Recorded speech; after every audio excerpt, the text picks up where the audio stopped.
علیکم، آپ دیکھ رہے ہیں کے نیوز ایچ ڈی۔ میں ہوں حارث علی شاہ گیلانی۔ چلتے ہیں آج کی اہم خبروں کی طرف۔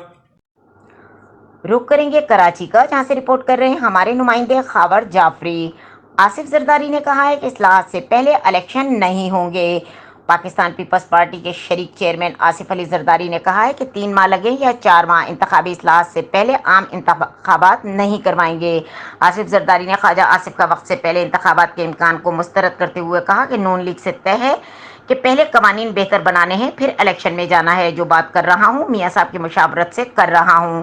کراچی میں پریس کانفرنس کرتے ہوئے سابق حکومت سے متعلق آصف زرداری کا کہنا تھا کہ میری نظر میں پاکستان اگر کوئی چلا سکتا ہے تو وہ صرف اور صرف ہم چلا سکتے ہیں، یہ نہیں چلا سکتا۔ انہوں نے کہا کہ میں نے پہلے دن کہا تھا کہ یہ نہیں چلا سکیں گے، یہ اپنے زور سے گریں گے۔ ان کے اپنے ہی دوستوں نے ان کو چھوڑ دیا۔ سابق صدر کا کہنا تھا کہ ان کے اپنے لوگوں نے اس لیے چھوڑا کیونکہ انہوں نے اپنے لوگوں کے سیاسی وعدے پورے نہیں کیے۔ آج تک میں کہتا آیا ہوں کہ الیکشن کروائیں، ہم نے حکومت بنا لی ہے، وہ چاہ رہے ہیں کہ الیکشن کروائیں۔ ان کا کہنا تھا کہ میں کہتا تھا کہ یہ دھاندلی کی حکومت ہے، الیکشن کروائیں، تو کوئی نہیں سنتا تھا۔ اسٹاک مارکیٹ کے بارے میں بات کرتے ہوئے ان کا کہنا تھا کہ آپ کا اسٹاک ایکسچینج اب کھڑا ہو گیا ہے، پرویز مشرف کے دور کے بعد بھی ہم نے اسٹاک ایکسچینج کو اٹھایا تھا۔ انہوں نے کہا کہ جب تک IMF کا پروگرام نہیں آ جاتا ہمیں مشکلات ہوں گی۔ سابق صدر کا کہنا ہے کہ ہم نے کب کہا کہ ہم الیکشن نہیں کروائیں گے، انتخابی اصلاحات کے بعد الیکشن کی طرف جائیں گے۔ انہوں نے کہا کہ سلیکٹڈ کو ہم نے مل کر ہٹایا ہے، مجھے لوگوں کے بند چولہے جلانے ہیں۔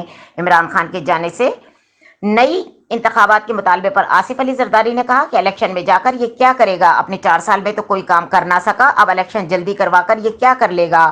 انہوں نے یہ بھی کہا کہ ابھی نئی حکومت آئی ہے، حالات کنٹرول کرنے میں تھوڑا وقت لگتا ہے۔ سابق صدر نے کہا کہ فوج غیر سیاسی ہوتی ہے تو جنرل باجوہ کو سلوٹ کرنا چاہیے یا لڑنا چاہیے، پتہ چل جائے گا کہ وہ نیوٹرل اور غیر سیاسی رہ سکتے ہیں، ہم کوشش کریں گے کہ وہ غیر سیاسی رہیں۔ انہوں نے کہا کہ میں پاکستان کی آبادی 20 کروڑ نہیں مانتا، میرے نزدیک ملک کی آبادی 30 کروڑ ہے اور انہی کے ساتھ ہمیں پاکستان کو بنانا ہے۔